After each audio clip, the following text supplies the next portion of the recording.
সুধী গৌর ভক্তবৃন্দ, আজকে সেই সত্য তিতা রিয়েল মাতাজির উদ্দেশ্যে আজকে সেই শুভ সেই যজ্ঞ অনুষ্ঠান হতে যাচ্ছে।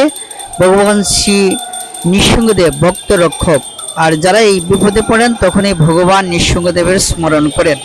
আমরা দেখেছি যে প্রহ্লাদ মহারাজ যে কিভাবে অসুরকুলের থেকেও ভগবানের নৃসিংহদেবের সেই কৃপা লাভ করে তিনি সেই অসুরকুলকে পবিত্র করেছিলেন। আর আমাদের গোসাই প্রভু এবং বিশেষ করে শৈলী মাতাজি খুব সুন্দরভাবে সেই যজ্ঞ অনুষ্ঠানের পরিচালনা করেছেন। আর বেলজিয়াম প্রবাসী সত্যতিতা রিয়েল মাতাজির উদ্দেশ্যে আজকে সেই ভগবান শ্রী নৃসিংহদেবের সেই যজ্ঞ অনুষ্ঠান করা হবে। আর যাই হোক, যজ্ঞ অনুষ্ঠানে আপনারা সবাই আহুতি দিবেন, আর আপনাদের সপরিবারের উদ্দেশ্যে মঙ্গলের জন্য আপনারা আহুতি দিবেন। আর ভগবান শ্রী নৃসিংহদেব এত করুণাময়, এত দয়াময় যে দেখেছি যে ভগবান ভক্তরা যখনই বিপদে পড়েছে ভগবান নৃসিংহদেব তখনই সবাইকে উদ্ধার করেছেন।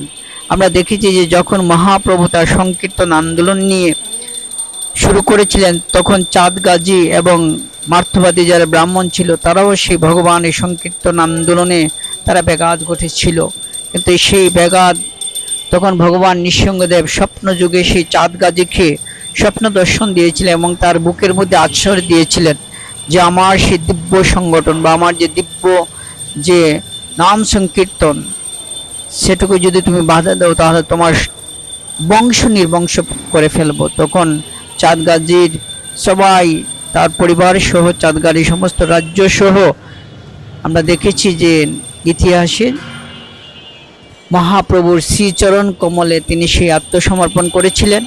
ঠিক তদ্রূপ জগাই মাদাই যে পাপী ছিল তারাও সেই হরির নামের এবং ভগবান নৃসিংহদেব এবং মহাপ্রভু নিতাই সেই কৃপার মাধ্যমে তারাও সেই কৃপা লাভ করেছিল।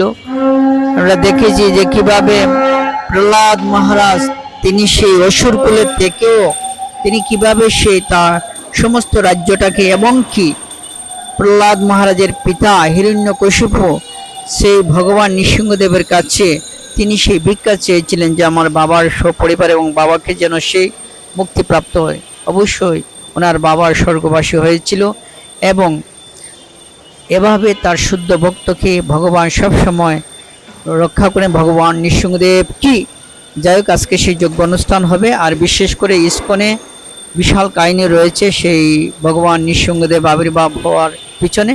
যাই হোক, আমার ইউটিউব চ্যানেল নববৃন্দাবন দাস, এই ইউটিউব চ্যানেলে আপনারা অবশ্যই লাইক, কমেন্ট ও সাবস্ক্রাইব করে সাথে থাকবেন। সবাইকে ধন্যবাদ।